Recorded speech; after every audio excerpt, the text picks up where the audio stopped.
materi kita hari ini tentang ras, etnis, dan gender.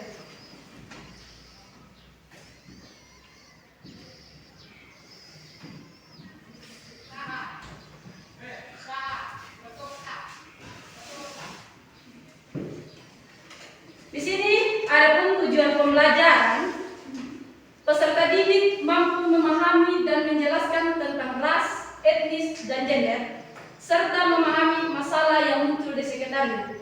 Yang kedua, peserta didik mampu menemukan solusi atau masalah diskriminasi rasial, etnis, dan gender. Dan yang ketiga, peserta didik mampu memahami dasar pemahaman Alkitab tentang ras, etnis, dan gender, serta mampu menerapkan dalam kehidupan sehari-hari. Di sini Ibu mau bertanya, apa itu ras, etnis, dan gender? Ras itu apa? Konsep yang digunakan untuk mengkategorikan sekelompok. Apa?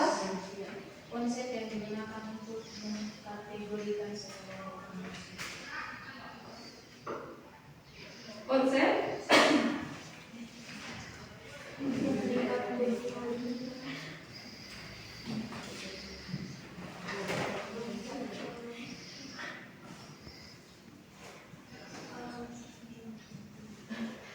Apa lagi?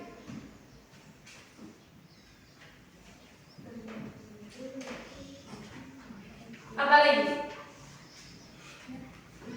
Tentang ras.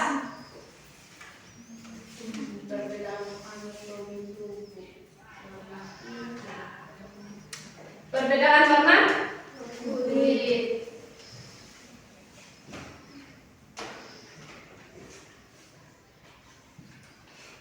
Warna kulit apa lagi? Warna rambut.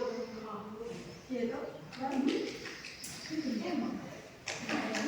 Apa lagi? Mata. Tinggi badan. Tinggi badan Warna mati. dan lain sebagainya.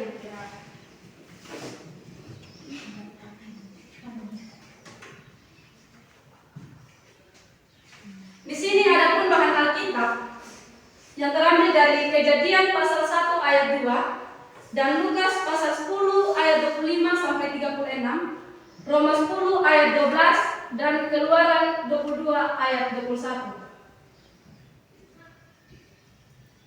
Ya, tadi tidak jauh berbeda yang anak-anak katakan bahwa ras adalah konsep yang digunakan untuk mengkategorikan sekelompok manusia. Dan pengertian ras juga berbicara tentang perbedaan anatomi tubuh seperti warna kulit, warna rambut, mata, tinggi badan, dan lain sebagainya. Ya tentu di sini pasti anak-anak pernah mengejek teman-teman ketika ada yang rambut keriting, ada yang gemuk, ada yang kurus. Pasti anak-anak mengejek begitu kan? Ya. Pernah? Pernah. Dari sekarang Ibu katakan kepada anak-anak, jangan coba-coba untuk membuli teman-teman, karena itu adalah apa? Apa? Apa? Dosa. Bukan dosa, karena Tuhan sudah menciptakan kita dengan apa? Dengan keunikan masing-masing, gitu.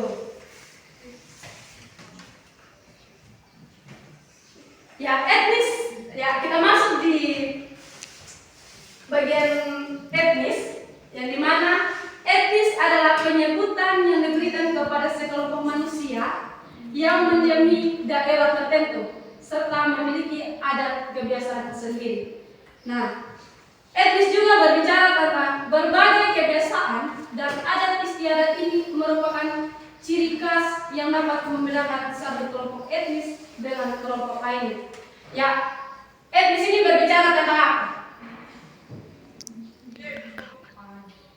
Tentang apa? Adat istiadat. Ya, adat istiadat, budaya, suku. Di sini etnis membicarakan itu. Dan kita masuk pada pengertian gender. Apa pengertian gender? Perbedaan seksual dan sosial yang dikonstruksikan oleh masyarakat terhadap laki-laki dan perempuan. Iya. Pengertian gender juga di sini adalah perbedaan peran sosial yang dikonstruksikan oleh masyarakat terhadap laki-laki dan perempuan. Gender itu tidak sama dengan seks atau jenis kelamin, yang dimana jenis kelamin itu terdiri dari perempuan dan laki-laki yang telah ditentukan oleh Tuhan ketika manusia dilahirkan. Nah, sementara gender berkaitan dengan pandangan atau pemahaman tentang bagaimana seharusnya laki-laki berperan dan bertindak sesuai dengan tata nilai yang terstruktur, ketentuan sosial dan budaya mereka berada. Nah, jadi gender dapat dikatakan sebagai perbedaan peran, fungsi dan tanggung jawab antara perempuan dan laki-laki yang dibentuk atau dikonstruksikan secara sosial dan dapat berubah sesuai perkembangan zaman. Nah, di sini Ibu mau menunjukkan definisi gender.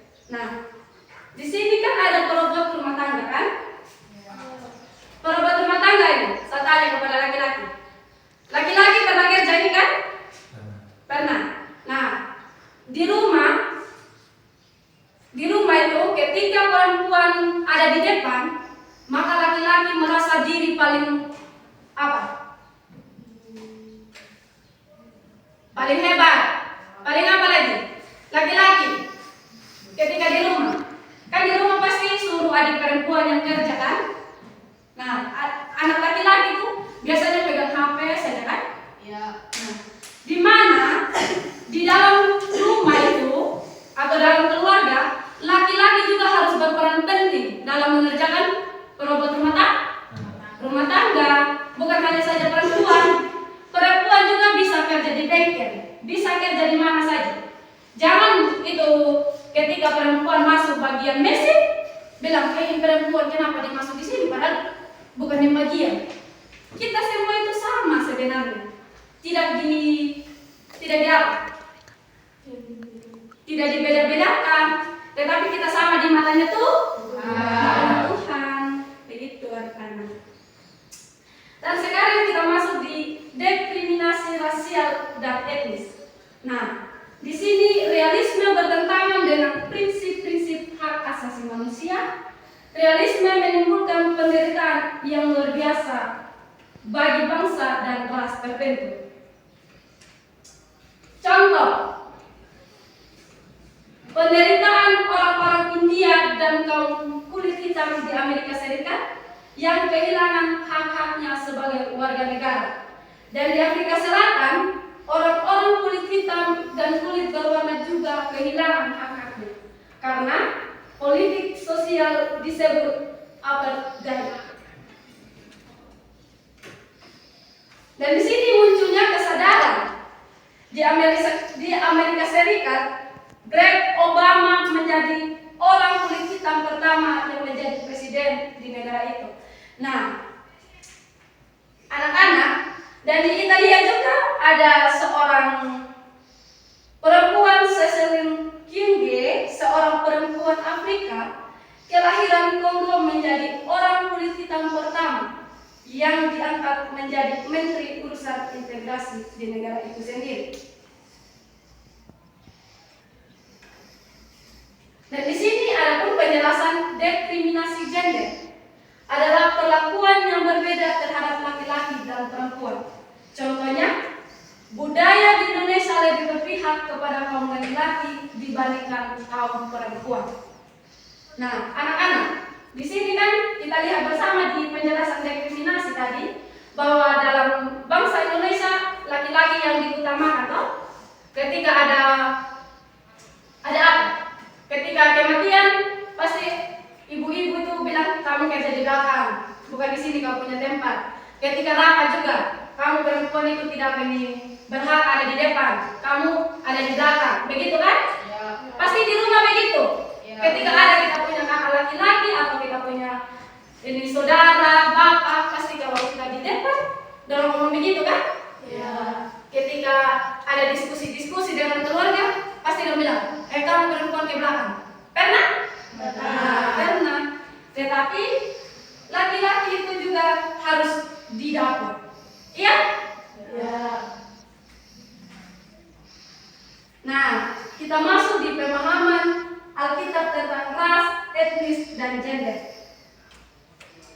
Pemahaman Alkitab tentang ras, etnis, dan gender dalam Perjanjian Lama memberi ruang pada keberagaman. Nah, di Keluaran pasal 22 ayat 21 menjelaskan bahwa anak-anak keturunan Abraham dan Yakub diminta untuk memberi timpangan bagi orang asing di rumah mereka. Dan yang kedua, dalam Perjanjian Baru, Yesus dan Rasul Paulus mengisyaratkan solidaritas dan tidak membeda-bedakan ras dan etnis. Contoh, orang Samaria yang baik hati dalam Lukas 10 ayat 25 sampai 30. Ada yang bawa Alkitab? Tidak. Nah, adapun dalam Roma pasal 10 ayat 12. Nah, kita lihat di pemahaman Alkitab tentang kesetaraan gender. Dalam Perjanjian Baru, banyak contoh yang menjelaskan bahwa Yesus memperhatikan kaum perempuan. Contohnya, Yesus menerima seorang perempuan yang meminyaki kakinya, dan Yesus berteman dengan Maria dan Marta. Nah, yang ketiga, Yesus mengampuni perempuan berzina dan lain sebagainya. Sedangkan dalam Perjanjian Lama, ada perempuan yang tampil sebagai pemimpin yang mempunyai peran penting dalam menyelamatkan bangsa Israel. Contoh, Deborah, Maryam, dan Ratu Esther. Nah, kita masuk pada kesimpulan. Persoalan ras, etnis, dan gender terus diperdebatkan sampai sekarang ini, bukan saja di Indonesia tetapi di seluruh dunia. Pemahaman yang keliru terhadap perbedaan ras, etnis, dan gender mengakibatkan ketimpangan bahkan ketidakadilan dalam hidup berrelasi dengan sesama kita. Dan perbedaan yang ada seharusnya memperkaya kita dalam melihat kekuasaan Tuhan yang sudah menghadirkannya manusia dengan keunikannya masing-masing. Kita sebagai orang Kristen mestinya menjadi pelapor dalam menghapuskan praktik-praktik diskriminasi yang didasarkan pada ras, etnis, dan gender. Di sini ibu mau bertanya kepada anak-anak, apa yang anak-anak pahami tentang materi hari ini? Karena ibu tadi sudah menjelaskan, tentu pasti ada yang anak-anak tangkap tentang ras, etnis, dan gender. Dan di sini ibu mau bertanya apa yang dipahami dari sekian materi tadi. Ayo, yang dipahami. Mengantuk semua? Ya, sebelum kita menunggu, karena saya lihat ini bukan mengantuk semua, pasti tidak mandi tadi. Tidak mandi dingin, begitu mana mandi? Jujur, mandi tadi? Mandi, syukur. Kalau tidak mandi, Tuhan yang tahu. Siapa tahu lagu Tepuk Fokus? Tepuk Fokus, melihat, mendengar, konsentrasi. Tahu semua? Coba, kita coba toh. Mana kamu punya diam? Tidak tahu ibu. Semangat sedikit. Berjam berapa ini? Baru jam 10, belum jam tidur siang. Harus semangat. Kalau jam 12 ibu berjam dengan? Mana bukan mengantuk semua ini. Ini tidak mandi pagi ini. Bangun semua, kita menyanyi.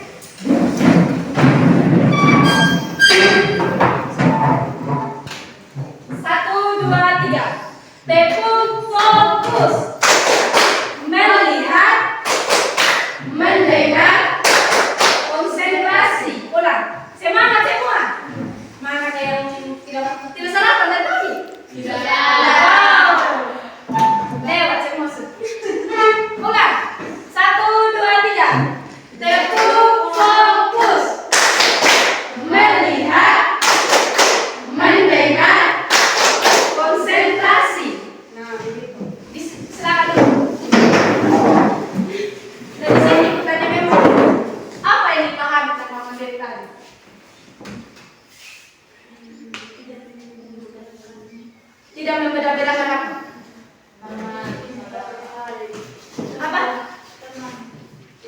membedakan teman, tidak boleh membuli teman, apalagi tidak boleh merasa insecure, apalagi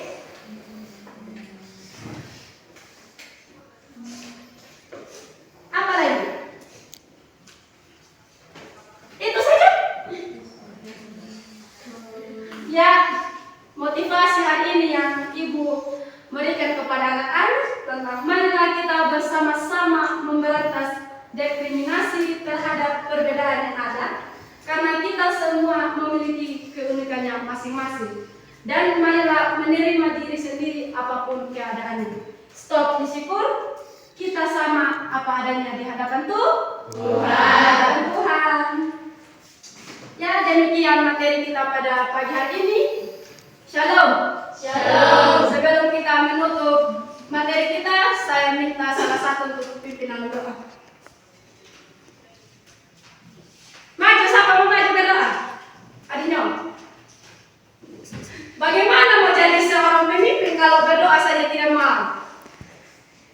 Tidak pernah pergi gereja semua ini? Pernah. Nah, ketika ini guru suruh maju di depan berdoa, harus maju. Jangan tunjuk-tunjuk. Masuk maju. Tunggu. Maju. Tidak berdoa. Tidak berdoa. Tidak berdoa. Tahu kenapa tidak maju? Bagaimana mau jadi seorang guru, mau jadi seorang pilot, kalau di depan saja sudah malu-malu. Jadi sih. Atau merasa insecure bahwa adik hanya sendiri di dalam kelas ini. Apa? Kira-kira begitu. Dan adik maju di depan.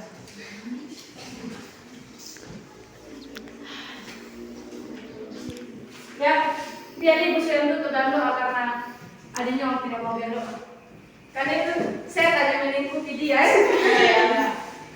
Dia malu karena dia seorang laki-laki. Karena saya main perempuan. Iya tahu Bu? Iya. Ya, sebelum kita mengakhiri materi kita pada pagi hari ini, mari kita satu dalam doa. Kita berdoa. Segala puji syukur kami haturkan kehadiran hadiratmu ya Bapa, karena begitu besar cinta kasih-Mu. Bapa sudah menjaga kami dari awal pertengahan hingga pada akhirnya proses belajar mengajar kami. Pada akhirnya Bapa, kami akan pulang ke tempat kami masing-masing. Kiranya Tuhan memberkati dalam perjalanan agar kami boleh tiba dengan keadaan selamat di tempat kami masing-masing. Ini doa, ini permohonan kami ya Bapa, terima dan sempurnakan. Hanya di dalam Anak Yesus Kristus kami berdoa kepada Bapa di surga. Haleluya, amin. Ya, demikian materi kita pada pagi hari ini.